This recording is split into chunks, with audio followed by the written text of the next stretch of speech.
கிழக்கு இடைத்தேர்தலில் பதிவான தபால் வாக்குகளில் செல்லாத வாக்குகளை விட நாம் தமிழர் வேட்பாளருக்கு குறைவான வாக்குகள் கிடைத்திருக்கிறது நாம் தமிழர் கட்சியினரிடையே அதிர்ச்சியை ஏற்படுத்தியிருக்கு. தபால் வாக்குகளில் திமுகவுக்கு அதிகபட்சமாக 197 வாக்குகள் கிடைத்துள்ள நிலையில் இரண்டாவதாக 18 வாக்குகள் செல்லாதவையாக பதிவு செய்யப்பட்டிருக்கு.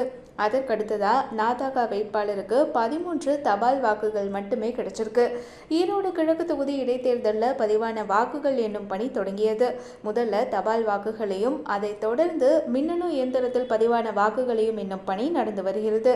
இதுவரையிலான நிலவரப்படி திமுக வேட்பாளர் முன்னணி வகித்து வருகிறார். இந்நிலையில் இத்தேர்தலில் பதிவான தபால் வாக்கு விவரங்கள் வெளியாகியிருக்கு.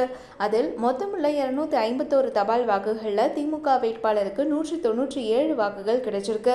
தபால் வாக்குகளையும் 8 பேர் யாருக்கும் வாக்களிக்க விருப்பமில்லை அப்படின்னு நோட்டாவை தேர்வு செஞ்சிருக்காங்க. மொத்த வாக்குகள் 251 பதிவாகியிருக்கு. இதுல செல்லாதவையா 18 வாக்குகள் பதிவாகியிருக்கு.